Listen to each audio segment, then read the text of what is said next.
On sait que Marine Le Pen a toujours défendu, depuis 2017, tout en l'édulcorant un petit peu en 2022, a toujours défendu le retour de la retraite à 60 ans, avec 40 années, 40 annuités de cotisation, notamment pour ceux qui ont travaillé tôt, sauf qu'hier, on a eu, eh bien, on va dire, un autre son de cloche de la part de Jordan Bardella sur RTL. Bonjour Marie-Cécile.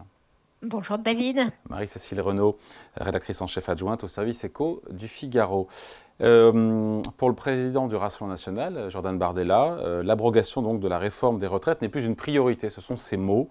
Est-ce que le RN est en train de reculer sur ce qui est quand même une mesure phare Fondamentale, oui, qui était une mesure phare. C'est vrai du que programme économique Jordan du Bardella RN? s'est montré très prudent, hein. Vous le rappeliez, David, hier matin sur RTL, il a dit «nous verrons», en invoquant la situation économique, les records de déficit extérieur, de déficit public et de dette. Donc voilà, très prudent sur la situation économique. Et hier soir, sur France 2, il a enfoncé le clou en disant effectivement que l'abrogation de la réforme des retraites n'était pas plus sa priorité et qu'il se concentrait désormais, qu'il se concentrait sur le pouvoir d'achat et les factures d'électricité.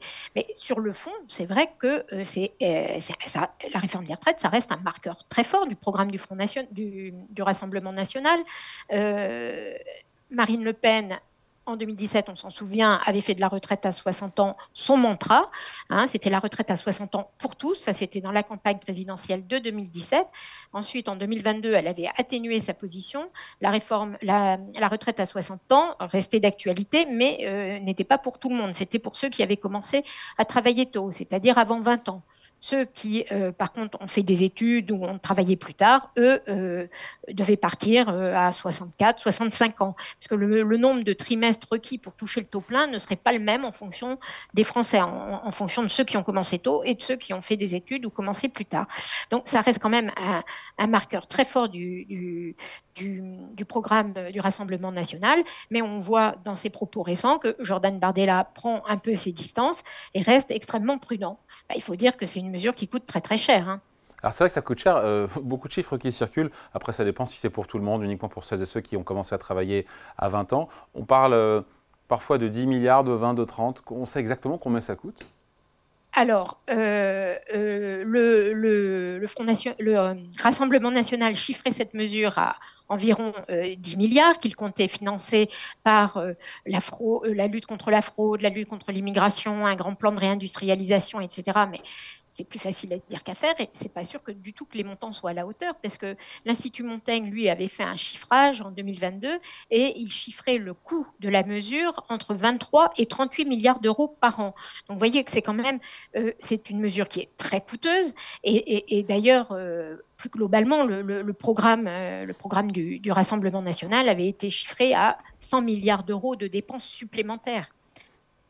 Oui, sauf que encore une Donc, fois, c'est voilà, vrai que du il y coup, a c'est ça. un peu interloquant quand on voit Éric Ciotti, par exemple, qui se rallie au Rassemblement national. C'est très surprenant parce que Éric Ciotti, lui, il s'est toujours battu, enfin, il a toujours défendu la réforme des retraites, il s'est toujours battu pour un report de l'âge de départ en retraite et plus globalement pour l'orthodoxie des comptes, vous voyez, pour la réduction des dépenses publiques. Donc, c'est assez voilà, étonnant. Enfin, en tout cas, c'est une ligne de fracture majeure entre la droite et le Rassemblement national. Ouais. Donc entre les lignes, et après on parlait du corps, parce qu'en plus il Oui, y a bah oui. les annonces qui sont faites par Jordan Bardella, qu'il faut être très prudent, qu'il est urgent d'attendre, et que manifestement, on peut parler d'un recul, ou d'une ébauche de recul du RN sur cette abrogation de la réforme des retraites réalisée l'an Bah, dernier. là, bon, on est dans un contexte électoral, il est extrêmement prudent, mais je pense que c'est quand même c'est constitutif de la promesse, enfin c'est au cœur quand même de leur programme. Donc, mais oui, oui, c'est assez étonnant parce que c'était un élément majeur, fondamental. Bon, il commence à, oui, à prendre ses distances, à reculer, donc. Mais c'est effectivement irréaliste parce que quand on voit la situation des comptes publics, la Cour des comptes récemment disait que la trajectoire des comptes sociaux est insoutenable. Et vous parliez du corps, effectivement, le rapport du corps qui doit être publié officiellement demain jeudi et que nous, au Figaro, nous avons déjà pu consulter, montre que la situation du système de retraite se Mais dégrade très malgré, vite. pardon, juste Marie-Cécile, malgré la réforme, parce qu'on nous a inventé une réforme Ah pour oui. résoudre les problèmes jusqu'à 2030, 2030. Et là, le corps nous dit 14 milliards d'euros déficit du système des retraites en 2030. Qu'est-ce qui s'est passé dès depuis cette un an année, là? on retombe dans le rouge. Ouais. On va faire 5,8 milliards d'après le corps de déficit dès cette année. Et puis, ça ne va faire que s'aggraver.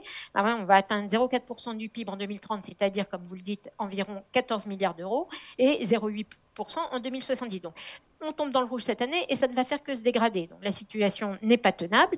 Et encore, c'est avec les effets de la réforme des retraites. Mais la réforme des retraites, vous savez bien qu'au départ, on était parti avec des ambitions assez importantes et puis qu'au fil des débats parlementaires, parce que voilà, il y a eu 13 journées de mobilisation avec l'intersyndicale dans les rues, il y a eu des débats parlementaires houleux, Emmanuel Macron n'avait pas de majorité et donc ils ont fait des concessions, là aussi des mesures sociales qui sont très coûteuses et qui annihilent en partie les efforts d'économie. Donc c'est notamment le cas de la revalorisation des petites pensions, vous savez, à 85% du SMIC. Ça, c'est une mesure qui est coûteuse. Et puis aussi l'extension du dispositif carrière longue qui permet à beaucoup de gens de partir, à quasiment 40% des Français, de partir avant l'âge de départ légal, avant les 64 ans, en retraite parce qu'ils ont commencé à travailler tôt. Et ça, c'est une mesure qui est très coûteuse.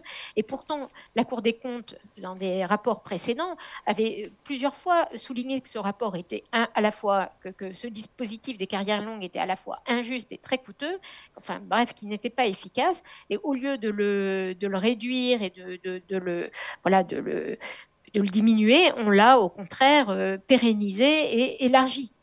Donc, bref, la réforme des retraites ne produit pas autant d'économies qu'attendu.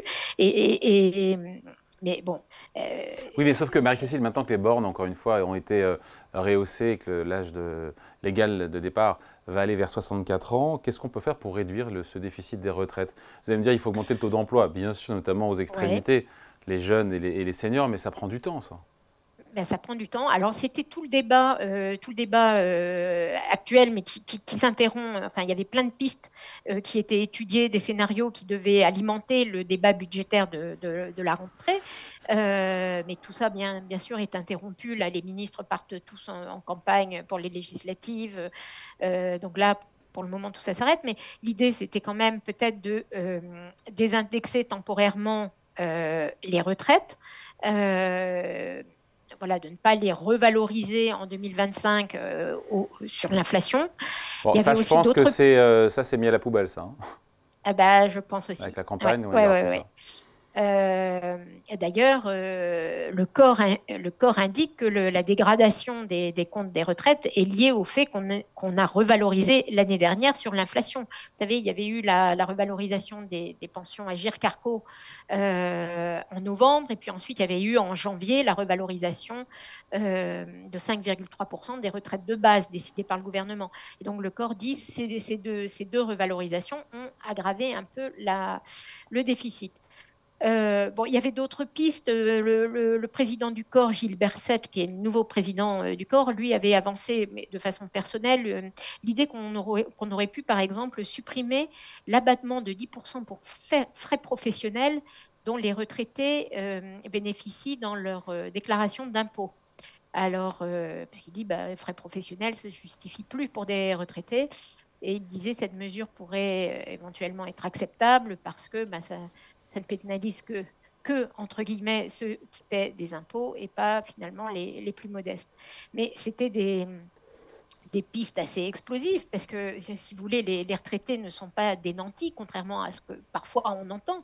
On a beaucoup dit que les retraités avaient un niveau de vie qui était supérieur au reste de la population.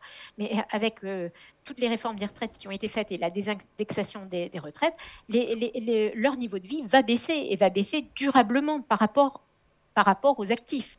Et je vous rappelle le montant de la pension moyenne, il est de 420 € net par mois, selon les chiffres de l'adresse. Donc, vous voyez, ce n'est pas un montant très élevé.